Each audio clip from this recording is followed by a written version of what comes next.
ने पहलगाम में धर्म पूछ करके चुन चुन करके हिंदुओं को मारा और किसी ने ये कहा कि मैं हिंदू नहीं हूं तो बोले कलमा पढ़ो और गोलियों से भून दिया गया। ये अब तक की भारत के इस आजाद भारत के इतिहास की सबसे बड़ी हिंदुओं को टारगेट करके की गई एक बहुत बड़ी आतंकवादी घटना मात्र नहीं है। उनका इरादा जम्मू कश्मीर से लेकर के भारत के हर गांव गली मोहल्ले में हिंदू मुसलमान जो मिलजुल करके रहते हैं उनके भीतर नफरत पैदा करना, देश में खून खराबा और गृह युद्ध जैसे करने के मंसूबे हैं। लेकिन इनके मंसूबों को भारत के लोग कामयाब नहीं होने देंगे। हर एक व्यक्ति को ऐसे खड़ा होना होगा पूरे हिंदुस्तान में कि वो स्वयं एक सेना का प्रतिनिधि है, वह एक पैरामिलिट्री का, मिलिट्री का, फौज का प्रतिनिधि है, वो भारत का एक योद्धा नागरिक। और जहां कहीं ऐसे लोग जो भारत को तोड़ने की, भारत को जलाने की फितरत लेकर के घूम रहे हैं, क्योंकि हिंदुस्तान में दो तरह के मुसलमान हैं।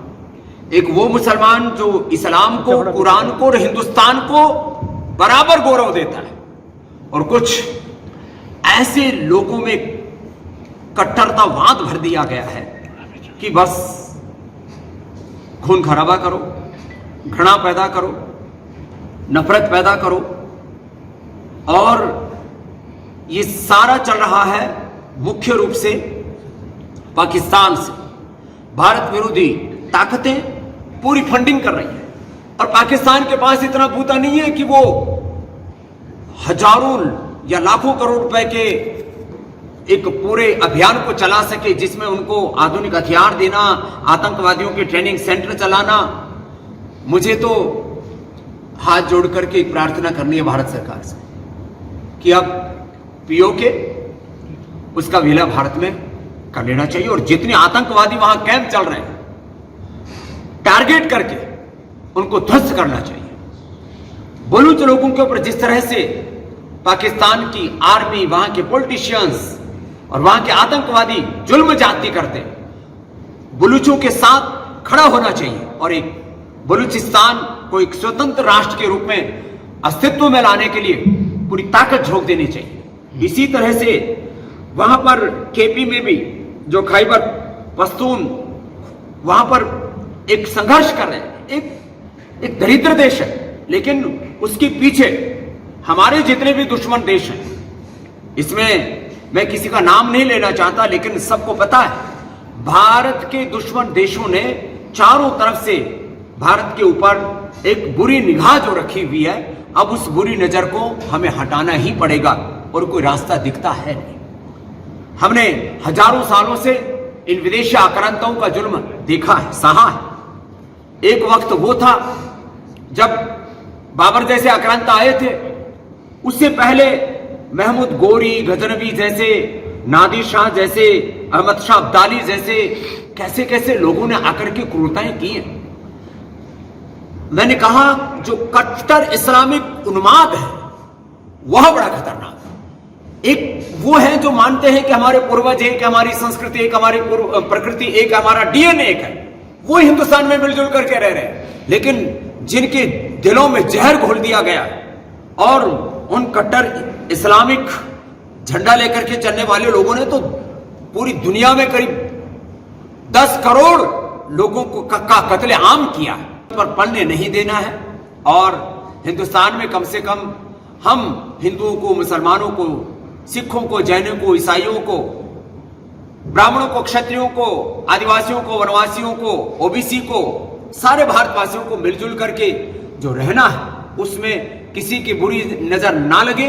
इसलिए हमको भारत की एकता, अखंडता, संप्रभुता और आपस के भाईचारे को किसी भी कीमत पर कम नहीं होने देना। और मैं तो सारे भारत की राजनीतिक पार्टियों से भी आह्वान करता हूं, कम से कम अब तो आ जाओ और समझो कि इस्लाम अलग है और कट्टर इस्लामिक उन्माद अलग है, जो जिहाद को और आतंकवाद को जन्म देता है। और इस समय सबको आकर के इन आतंकवादियों के मंसूबे हैं, इनके ऊपर प्रहार करने के लिए सबको पहल करनी चाहिए। मैं देखता हूं कुछ राजनेता अभी भी चुप्पी साधे बैठे हुए हैं। सो कॉल्ड इन्फ्लुएंसर्स, यूट्यूबर्स जो चिल्ला चिल्ला करके भारत को और भारत माता को गाली देते हैं, भारत में रामकृष्ण को और हमारी सनातन के प्रतीकों को, मानदंडों को गाली देते हैं, वो सब के सब सन्नाटा में चुप बैठे हुए हैं। ये क्या कहता है? इसका मतलब इरादा भारत की एकता, अखंडता और संप्रभुता को चुनौती देने का ही है। लेकिन कोई लाख यत्न कर ले, ये ठीक है। आज ट्रंप साहब ने भी मोदी साहब से बात की है और ये भूल जाते हैं आतंकवादी। इस समय देश के गृह मंत्री अमित शाह जी हैं, इस समय देश के प्रधानमंत्री नरेंद्र मोदी साहब हैं, और जब वो अपने शौर्य और अपनी वीरता पर आएंगे, मुझे पूरा विश्वास है इन सब आतंकियों को और इन आतंकियों के आकाओं को जरूर सबक सिखाएंगे। दिल्ली, मुंबई से लेकर के हमारे तीर्थ स्थानों से लेकर के संवेदनशील जगहों पर दुबक करके छिप करके बैठे हुए। इसलिए मैंने कहा भारत के हर नागरिक को इस समय जागरूक रहने की आवश्यकता, और किसी स्थान पर भी, किसी धर्मस्थल पर, हरिद्वार से लेकर के काशी मथुरा से लेकर के और अयोध्या जी से लेकर के हमारे तिरुपति बालाजी से लेकर के जितने भी हमारे बड़े धर्म के प्रतीक है, स्थान है, तीर्थ हैं, वहां से लेकर के ये कुछ ऐसे सॉफ्ट टारगेट जहां पर भी ये कर सकते हैं, वहां पर कुछ ना कुछ ये बड़ा कर सकते हैं। और जो भी हिंदू समुदाय में बड़े व्यक्तित्व हैं उनको भी निशाना बना सकते हैं। इसलिए हमको अभी कुछ अतिरिक्त सतर्कताएं बरतनी होगी, जिससे कि किसी भी प्रकार से आतंक की सोच रखने वाले लोगों के मंसूबे पूरे ना। कहा जा रहा है कि पाकिस्तानी कनेक्शन भी है, तो कहना कि पाकिस्तान का, पाकिस्तान की सेना का, वहां की ISI का, और वहां जो पाकिस्तान की सरजमी पर जिन्होंने पनाह ले रखे उन आतंकियों का तो सीधा सीधा संबंध है, और उनको सपोर्ट दे रही है कुछ अंतर्राष्ट्रीय षड्यंत्रकारी भारत विरोधी ताकतें, क्योंकि पाकिस्तान तो खुद एक दरिद्र मुल्क है।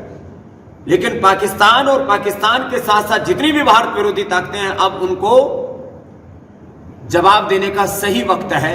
अब यदि हम चूक गए तो फिर भारत की एकता, अखंडता और संप्रभुता की रक्षा करना हमारे लिए बहुत बड़ी चुनौती होगा। अब तो हमें इजराइल की तरह जवाब देने का वक्त आ गया, अमेरिका की तरह जवाब देने का वक्त आ गया। जैसे अमेरिका अपने दुश्मनों को कभी छोड़ता नहीं है, जैसे इजराइल अपने दुश्मनों को कभी माफ नहीं करता है, तो अब तो हमें कम से कम सब प्रकार के कायरता छोड़ करके और सब प्रकार की सहिष्णुता के झूठे नारे छोड़ करके और भारत की ताकत को दिखाना होगा, और भारत की एकता, अखंडता और संप्रभुता को अक्षुण्ण रखने के लिए चाहे कितनी बड़ी पहल करनी पड़े, अब पहलगाम के बाद हमको चुप नहीं बैठना। स्वामी जी, लगता है आपको जिस तरह टारगेट किया गया है, भारतीयों को टारगेट किया गया है, इसमें कह रहे हैं पर्यटकों को टारगेट किया गया, श्रीनगर को टारगेट किया गया, इसमें जो है जम्मू कश्मीर की जो है कुछ लोगों को समृद्धि नहीं सुहा रही है, 370 वहां से हटाया गया, वो सुहा नहीं रहा है, राम मंदिर नहीं सुहा रहा है। बहुत से इसमें लोग तर्क दे सकते हैं। ये केवल धारा 370 का मैटर नहीं है, यह मैटर केवल राम मंदिर से जुड़ा हुआ नहीं है, ये वक्फ से जुड़ा हुआ मैटर नहीं है, ये मैटर जो है कोई इस्लामिक किसी एक सोच से जुड़ा हुआ मैटर नहीं है, ये मैटर बहुत बड़ा है। ये भारत के टुकड़े टुकड़े करना चाहते हैं, भारत में आग लगाना चाहते हैं, गृह युद्ध जैसी स्थितियां पैदा करना चाहते हैं, और वो नफरत की आग को इस तरह से हवा देना चाहते हैं कि भारत झुलस उठे। लेकिन किसी भी तरह से इनके मंसूबों को हमें कामयाब नहीं होने दें। गुरुदेव, नाम और जाति पूरे, अब इससे बड़ा और क्या प्रमाण चाहिए? वहां पर जिन लोगों का अपना सब कुछ छिन गया, सोच सकता है कोई पत्नी के सामने पति को गोली मार रहे, उसका धर्म पूछ करके, और ऊपर से ये कहते हैं जाकर के कह देना अपने आका को, अपने मोदी को। और किसी ने डर से ये कहा कि मैं हिंदू नहीं, मैं तो मुसलमान हूं, तो बोले कलमा पढ़ो। उनका कपड़े उतार करके खतना चेक किया जा रहा है, और इस तरह की टारगेट किलिंग होने के बाद भी हम सेकुलरवाद की चादर ओढ़ करके सो जाएं और ये कहें कि हिंदुस्तान में कोई टारगेट किलिंग नहीं हुई है। इससे बड़े शर्म की कोई बात नहीं हो सकती। तो जो सो कोल्ड इस देश में सेकुलरवाद की चादर ओढ़ करके बैठे छद्म देशद्रोही हैं, उनको भी अब सबक लेना चाहिए। अगर आप ये वीडियो YouTube पर देख रहे हैं तो हमारे चैनल को सब्सक्राइब करें और बेल आइकन को दबाना ना भूलें। अगर आप Facebook पर ये वीडियो देख रहे हैं तो हमारे पेज को लाइक करें।